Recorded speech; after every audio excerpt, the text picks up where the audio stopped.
Hello students, welcome back to our channel. Students, previous class में हमने start किया था हमारा नया subject that is corporate accounting. उसका आज हम स्टार्ट कर रहे हैं हमारा first chapter that is issue of shares. Students, previous class में हमने इसका एक टॉपिक स्टडी किया था कि व्हाट इज कंपनी, कंपनी क्या होती है। आज हम इसका टॉपिक पढ़ेंगे शेयर्स। शेयर्स क्या होते हैं? Total capital of the company is divided into units of small denominations। ठीक है स्टूडेंट्स, जैसे हम यहाँ पे बात करें, अगर हमारी कंपनी की टोटल वर्थ 50 करोड़ है,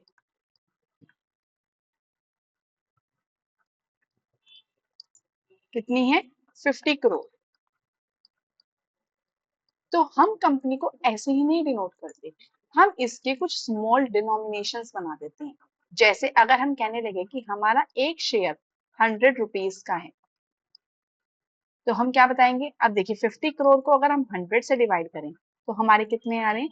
50 लाख शेयर्स आ रहे हैं। तो हम यहाँ पे ये बोल सकते हैं कि जो हमारी कंपनी है, कंपनी ने अपनी पूरी कैपिटल को, जो हमारी पूरी कैपिटल है, उसको स्मॉल डिनोमिनेशंस में डिस्ट्रीब्यूट कर दिया है, और वो जो हर एक यूनिट है उसी को हम कहते हैं शेयर। तो ये जो हमारा एक 100 रुपी का है, तो हमारे टोटल शेयर्स कितने हो गए? उस कंपनी के टोटल शेयर्स हो गए 50 लाख।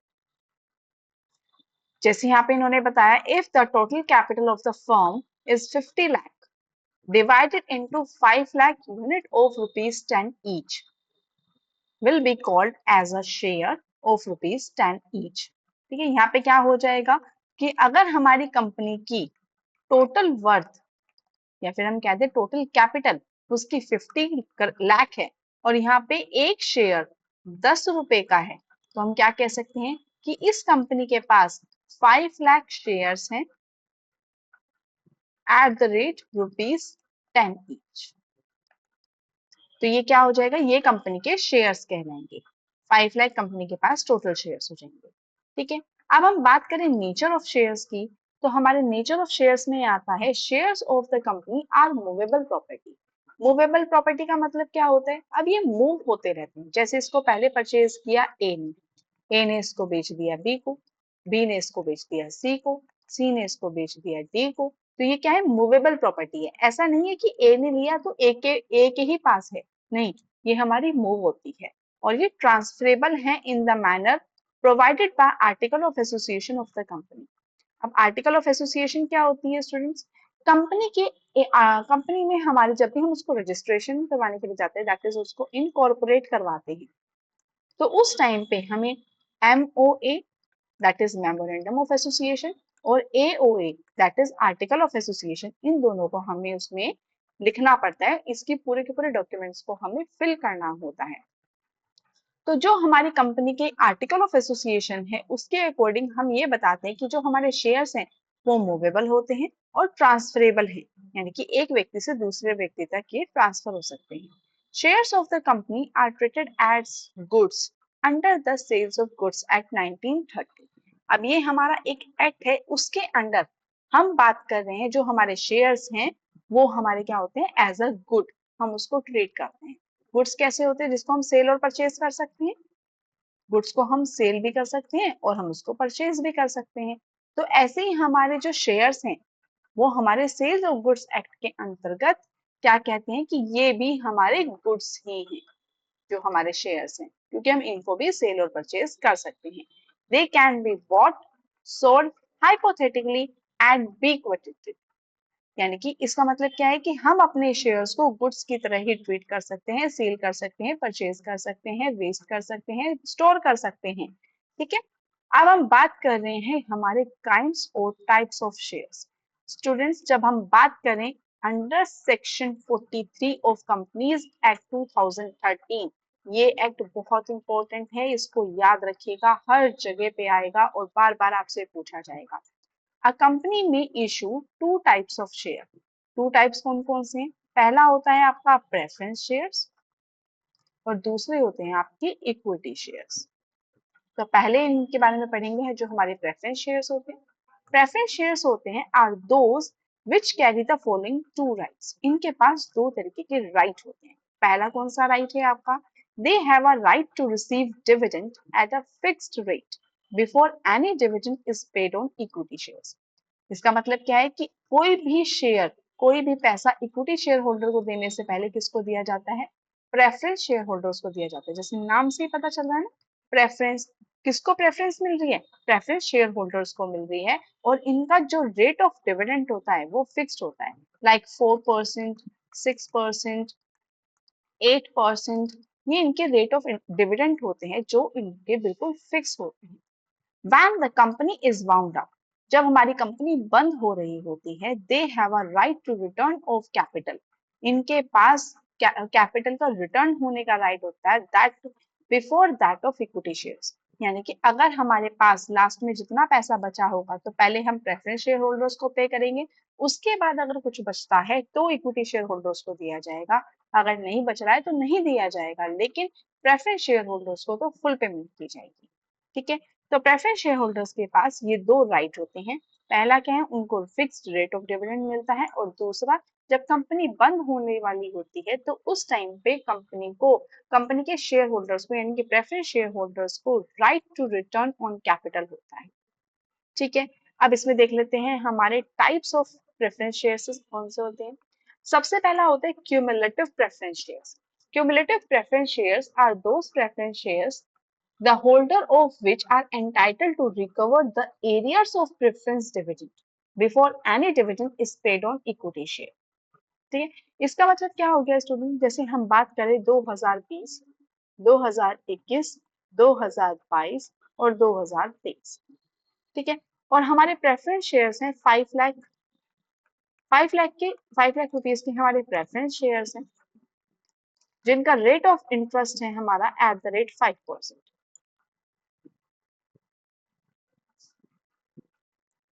हमारा रेट ऑफ डिविडेंड है कितना? 5%। तो इसके अकॉर्डिंग इनको कितना डिविडेंड मिलने वाला है? 25,000 एवरी ईयर। तो 2020 में भी इनको 25,000 मिलना था, 21 में भी 25,000 और 22 में भी 25,000। लेकिन क्या हुआ, उन 3 सालों में हमारे पास हम लॉस बियर किया, हमने, हमारे पास प्रॉफिट हो ही नहीं पाया। अब जब प्रॉफिट ही नहीं है तो उनको डिविडेंड कैसे दिया जाएगा? बात करें 2023 में कंपनी ने 1 लाख रुपीस का क्या किया? प्रॉफिट अर्न किया। अब इनका एरियर ऑफ डिविडेंड कितना हो गया? 25,000, 25,000, 25,000। तो टोटल कितना हो गया? 75,000। ये हमारा हो गया एरियर। जो इन एरियर अब इनको 2023 में मिलेगा। ठीक है, तो 75,000 का तो हो गया एरियर, और 2023 का हो गया उनका डिविडेंड। तो टोटल कितना हो गया? 1 लाख। तो ये पूरा का पूरा 1 लाख हम किसको डिस्ट्रीब्यूट कर देंगे? प्रेफरेंस शेयर होल्डर्स को डिस्ट्रीब्यूट कर देंगे। इसका मतलब क्या होता है क्यूमुलेटिव प्रेफरेंस शेयर्स में?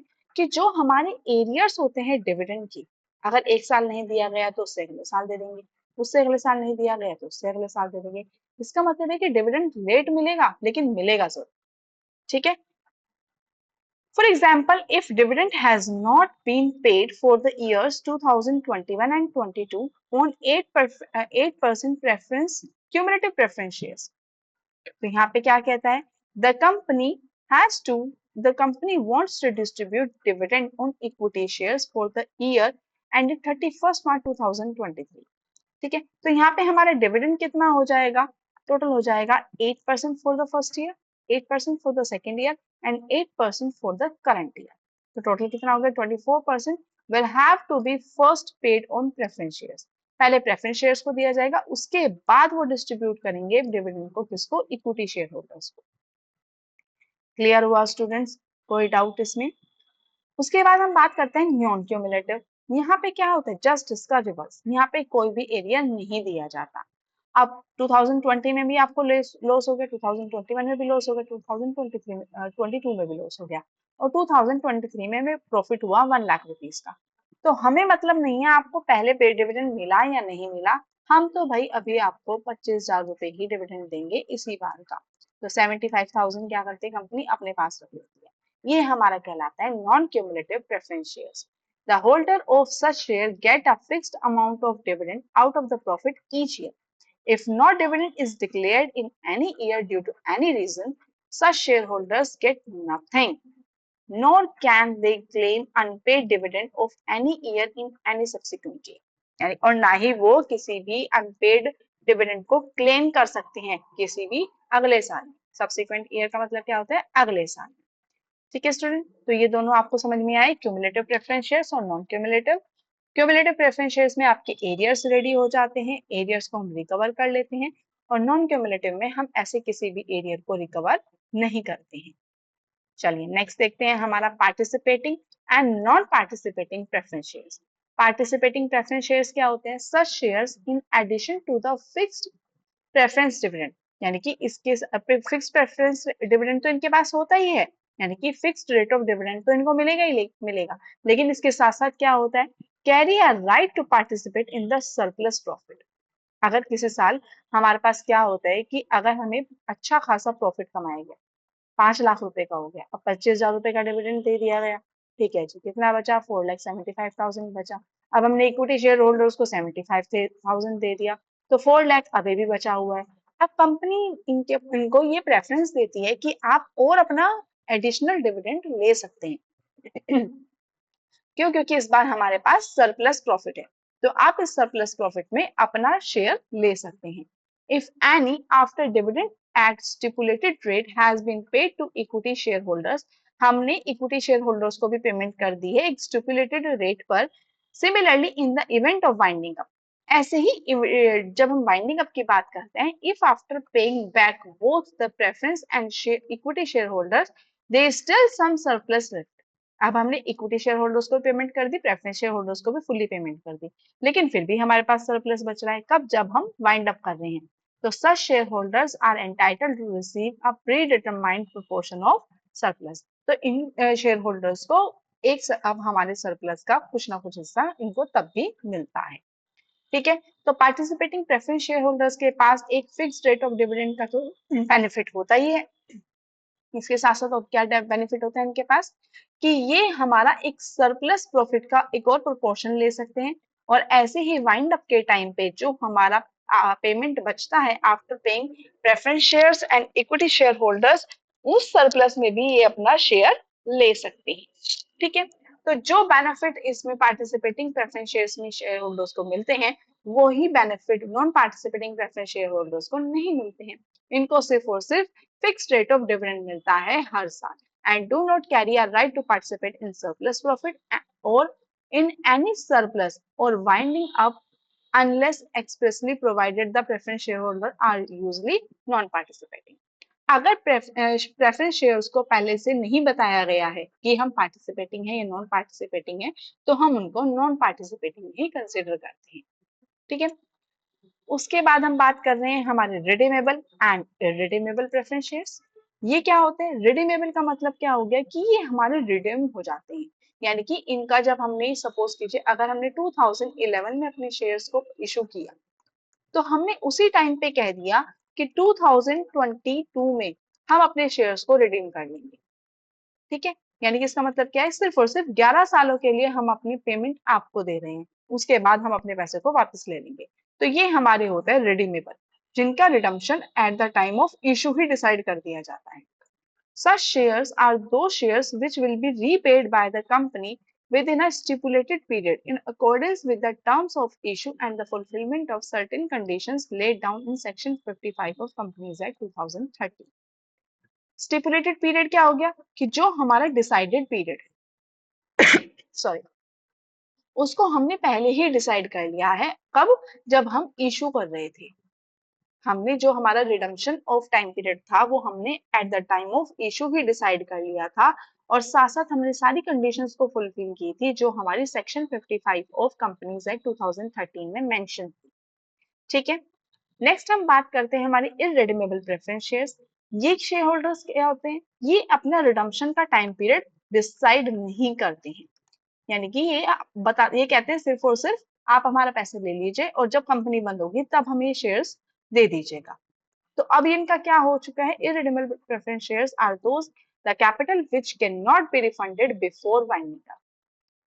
इन्होंने बोला कि वाइंड अप के टाइम पे ही रिफंड किया जाता है, उससे पहले हम इसको रिफंड नहीं करते। According to section 55 of companies act 2013, No company limited by shares shall issue any preference shares which is irredeemable or is redeemable after the expiry of 20 years from the date of issue. ठीक है, तो यहाँ पे क्या बोला गया है, जो हमारा सेक्शन है 55 कंपनीज एक्ट 2013 का, वो ये कहता है कि जो हमारी कंपनी है लिमिटेड बाय शेयर्स, वो ना तो ऐसा कोई रिडीमेबल प्रेफरेंस शेयर्स इशू कर सकती है और ना ही इरिडीमेबल प्रेफरेंस शेयर इशू कर सकती है। यानी कि जो उनका मैक्सिमम टाइम पीरियड है, मैक्सिमम रिडम्पशन टाइम है, वो हमारा 20 ईयर्स। स्टूडेंट बहुत इंपॉर्टेंट क्वेश्चन है ये हमारा किसके अकॉर्डिंग है, सेक्शन 55 ऑफ कंपनीज एक्ट 2013, कि अब कोई भी कंपनी अपनी इरिडीमेबल प्रेफरेंस शेयर्स को इशू नहीं कर सकती और ना ही रिडीमेबल प्रेफरेंस शेयर्स इशू कर सकती है जो 20 साल के बाद। ठीक है, तो जो हमारा रिडीमेबल प्रेफरेंस शेयर है उसका मैक्सिमम टाइम पीरियड कितना हो गया, 20 ईयर्स। उसके बाद हम बात कर रहे हैं हमारा convertible preference shares. Convertible preference shares, holders of these shares have a right to get their preference shares converted into equity share at their option according to the term of issue. यहाँ क्या होता है कि अब हमने starting में तो issue कर लिया हमारा प्रेफरेंस शेयर्स, लेकिन अब हमें बाद में लगता है कि नहीं यार प्रेफरेंस शेयर्स नहीं रखने थे, हमें तो इक्विटी शेयर करने थे। तो इनके पास ऑप्शन होता है कि वो अपना टाइम मतलब बीच में कभी भी अपने शेयर्स को कन्वर्ट कर सकते हैं इनटू इक्विटी शेयर्स। ठीक है, उसके बाद हम बात कर रहे हैं नॉन कन्वर्टेबल प्रेफरेंस शेयर्स। ये अपने शेयर्स को शेयर को कन्वर्ट नहीं कर सकते। Have not been converted the right of getting their preference shares converted into equity share, such shares are called non convertible preference shares. तो स्टूडेंट्स ये रहे आपके 8 पार्ट्स जो हमारे प्रेफरेंस शेयर होल्डर्स के टाइप हैं। ये एग्जाम में बहुत बार पूछे जाते हैं, इनके टाइप्स भी आ जाते हैं, आपको इसका डिस्क्रिप्शन दे दिया जाएगा और ये भी पूछ लिया जाएगा कि ये आपके कौन से शेयर्स होते हैं। तो आपके इस तरीके के शेयर्स आपसे पूछे जा सकते हैं। ठीक है, नेक्स्ट हम बात करते हैं जो हमारा सेकंड टाइप था, दैट इज इक्विटी शेयर्स। ये हमारा क्या कहता है, equity shares are those shares which are paid dividend only when the profit are left after the preference shareholders have been paid fixed rate of dividend. अब यहाँ क्या होता है स्टूडेंट, अगर हम इसको लेकर चले हमारी मम्मा से, तो मम्मा क्या करती है, जो हमारे गेस्ट आए हुए होते हैं सबसे पहले उनको खाना खिलाती हैं, उसके बाद बच्चों को खाना खिलाती हैं, ठीक है, उसके बाद पापा खाना खाते हैं, ठीक है, उसके बाद जो बचता है वो कौन खाती है, वो हमारी मम्मा खाती है। अगर कुछ बच जाता है तो, अगर नहीं बचता तो मम्मा क्या करती है, जो पहले का रखा हो वो खा लेती है या फिर नहीं भी खाती है। तो यही हमारे इक्विटी शेयर होल्डर्स भी ऐसे ही होते हैं। ये क्या करते हैं, जो हमारे गेस्ट यानी कि आउटसाइड लायबिलिटी होती है उन सबको पे ऑफ करते हैं।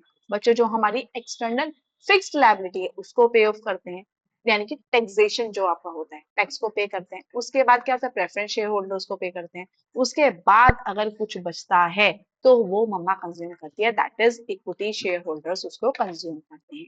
In other words there will be no fixed rate of dividend on the equity share holders. इनका कोई भी फिक्स्ड रेट ऑफ डिविडेंड नहीं होता। अगर किसी साल में प्रॉफिट हुआ तो इनको शेयर डिविडेंड मिल जाता है, अगर ज्यादा लॉस हुआ तो इनको शेयर डिविडेंड नहीं मिलता है। और अगर कभी ऐसा होता है कि भाई हमने सिर्फ और सिर्फ हमारे पास काम चलाओ प्रॉफिट बचा है तो हम उनको थोड़ा डिविडेंड दे देते हैं, और किसी किसी साल तो प्रॉफिट होने के बाद भी सबको डिस्ट्रीब्यूट करते करते भी इनको कुछ नहीं मिलता है। If in a particular year there are no profit or insufficient profit, the equity shareholders will receive nothing. अगर किसी साल में insufficient profit है या फिर profit है ही नहीं तो उस साल में हमारे equity shareholders को कुछ भी नहीं मिलता है। If the company earns more profit, अगर कंपनी हमारी ज्यादा प्रॉफिट कमा रही है, they get a higher rate of dividend. तो इनको जो हमारे इक्विटी शेयर होल्डर्स होते हैं उनको हमारा ज्यादा रेट ऑफ रिटर्न मिल जाता है। As regard return of capital, equity share capital is returned only preference share capital return in full. तो इक्विटी शेयर होल्डर्स को कब हमारा, जब हम बात कर रहे हैं हमारी कंपनी के वाइंड अप की, तो हमारा रिटर्न ऑफ कैपिटल क्या होता है, जब इक्विटी शेयर होल्डर्स को तब कुछ मिलेगा जब हमारे प्रेफरेंस शेयर होल्डर्स को पूरा का पूरा रिटर्न कर दिया जाएगा। Equity share holders have voting rights. ये सबसे ज्यादा बेनिफिशियल पॉइंट होता है कि इक्विटी शेयर होल्डर्स के पास वोटिंग राइट्स होते हैं और कंट्रोल कर सकते हैं ये हमारी कंपनी के अफेयर्स को। यानी कि अफेयर्स का मतलब क्या होता है कि इनसे बिना पूछे कोई भी कंपनी में डिसीजन नहीं लिए जाते। ये हमारी कंपनी के डे टू डे फंक्शनिंग को हैंडल करते हैं। ठीक है स्टूडेंट्स, आई होप आपको ये समझ में आया होगा। अब इनका हम एक छोटा सा डिफरेंस पढ़ लेते हैं, differentiate between preference share holders and equity share holders. तो अगर हम बात करें सबसे पहले हमारे रेट ऑफ डिविडेंड की, तो preference shares are paid dividend at a fixed rate. जो हमारे प्रेफरेंस शेयर होल्डर्स होते हैं उनको रेट ऑफ डिविडेंड क्या मिलता है, फिक्स्ड रेट पर मिलता है। और इनका जो रेट ऑफ डिविडेंड होता है वो कोई भी फिक्स नहीं होता है, it may very from year two year depending upon the availability of profit. तो भाई जितना प्रॉफिट है उतना इनको मिल जाएगा, उससे ज्यादा की उम्मीद नहीं करते हैं। उसके बाद हम बात करें एरियर्स ऑफ डिविडेंड की, तो जो डिविडेंड है वो एरियर मिल जाता है इनको किसी ईयर में, यानी कि द एरियर्स ऑफ डिविडेंड में बी एक्यूमुलेट। लेकिन इक्विटी शेयर होल्डर्स में हमारा ऐसा कोई भी रेट एरियर नहीं एक्यूमुलेट होता है। बात कर रहे हैं preferential right as to get the payment of dividend. तो भाई हमारे प्रेफरेंस शेयर होल्डर्स के पास ऐसा प्रेफरेंस होता है कि पहले इनको मिलता है receive dividend, right to receive dividend before any dividend is paid on equity share holders. और यहाँ पर है is made after the payment of preference share holders. तो इनके पास ऐसा कोई भी प्रेफरेंशियल राइट नहीं होता है। उसके बाद हम बात कर रहे हैं preferential right as to get the payment of capital. तो यहाँ पे हमारा क्या होता है, they have a right to return of capital in case of winding up before any capital is return to equity share holders. यहाँ पे भी प्रेफरेंस शेयर होल्डर्स के पास ही पहला प्रेफरेंस होता है कि वो अपने शेयर होल्डर्स से कैपिटल को पहले ले सके। Equity share holder is paid only when preference share capital is paid fully. यानी कि जब हमारे preference share holders fully paid out हो जाए तभी हमारे शेयर इक्विटी शेयर कैपिटल वालों को कुछ सामान मिलता है, कुछ पैसा मिलता है। उसके बाद हम बात कर रहे हैं हमारे वोटिंग राइट्स की।